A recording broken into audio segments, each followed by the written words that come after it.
So pleased to be joined by Notre Dame's head coach, Marcus Freeman. And let's start right there, Marcus, with Riley Leonard. We know he's had a couple surgeries since joining the Irish, missed a lot of spring ball. From what you have learned of him so far in that limited time, obviously, on the field, what does he bring to South Bend? Well, I think for me, personally, I was able to really evaluate him as a defensive guy last year as we got ready to play him. And we know the talent he has. You know, the pocket presence, the ability to run, the ability to make good decisions. But what I've been most pleased with is his leadership. He's come in, become a great teammate to the guys that are already here, and really has stepped up his leadership and has done a really great job in these 6 months that he's been here. Well, you certainly will find out what you have right away. You're a guy who doesn't seem to shy away from tough season openers. The Irish open at Texas A&M, as I mentioned, and obviously against Leonard's former coach, Mike Elko, at the helm for the Aggies, who was also at Notre Dame. What questions about your team would you like to see answered in that Week 1 matchup? Well, I think you're going to get a lot of questions answered in fall camp. And, you know, the ability to go against an opponent, a great opponent that I'm sure Coach Elko will have that program ready to roll. And that's the ultimate test of any competitor. And so I want to see us to be able to execute for 4 quarters. And that's head coach speak. We all want to see that. But, you know, how can we handle it? There will be some adversity. It will be a loud environment and a well-coached team that I'm excited to bring this group down there and see what we can do. One of the hallmarks of Notre Dame is that offensive line, and certainly, you know, every year you lose talent to the NFL. How do you see that group coming together? Well, I think they've truly gelled together. That is such an important aspect to having success on the offense. And, you know, we have to replace our 2 tackles. One went in the first round, one went in the second round. But I'm confident in the young talent that we have and the guys that are ready to step up. And they're truly gelling. And look forward to having a great fall camp and what these guys can do.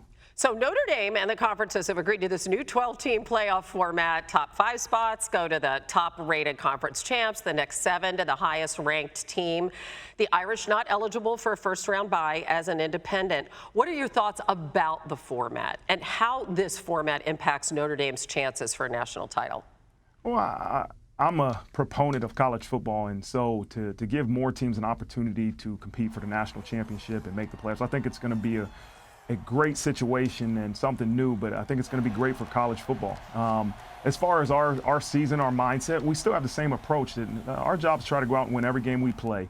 And the biggest focus will have to be on that period from the end of Week 12 to the first-round playoff. And that's where we've done some really forward think in terms of what would we do during that time period. But our mindset hasn't changed. It will be a longer season. If we take care of business, do what we're supposed to do, we know the season will be long. The depth's going to be important, but our approach is go out and win every game we play and continue to improve as a football team each week. And what are the factors that you have to consider towards the end of the season if you see yourself starting that first round without a bye?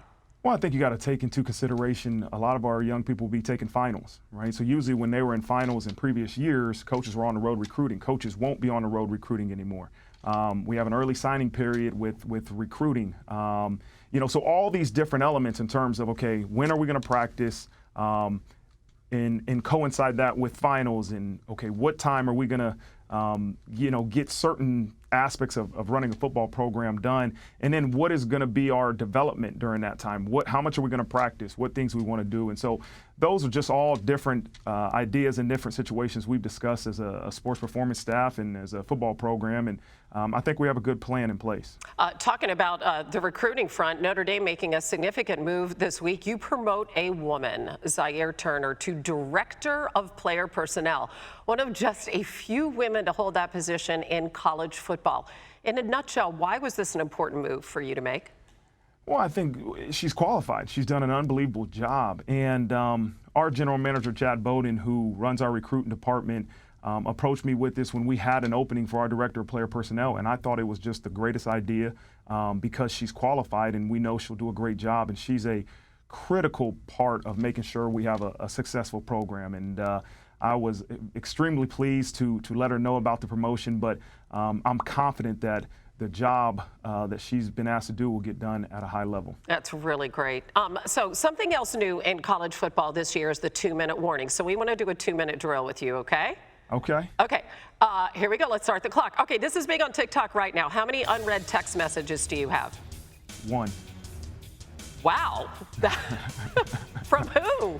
I'm big on, it's a text I have to reply to, and I didn't have a chance to, so I kept it on unread. But I'm big on, Okay. listen, I don't want my text message to fill up. I want to answer them right away. Okay, if I who's the can. most famous person on your contact list? Oh, man. Who's the most famous Just person? one, quick. Ryan Clark. I just was with him. I don't know. Okay, Ryan Clark, that's a good one. Okay, his son, Jordan, plays for you. Give me 3 words to describe his son. Smart, aggressive, playmaker. All right, just like dear old dad. You were recently on a podcast. You said back in college, Cam Hayward chest bumped you and it was very painful. Did you actually lose teeth, and how many? I lost 2 teeth, my front 2. Oh my gosh. Okay. The Leprechaun mascot does push-ups after every touchdown. How many push-ups can you do? 70. 70? I'm going to say that right now. Okay, that's really You didn't say full extension, That's you know. really full extension. Okay. There is a new edition of EA Sports College Football. What overall rating would you have given yourself as a college football player? Not great. I'm What? high 80s maybe, maybe mid 80s. I wasn't a great football player. Okay, you know, wait. By the way, you were rated a 96. What rating would you give your team? Really high.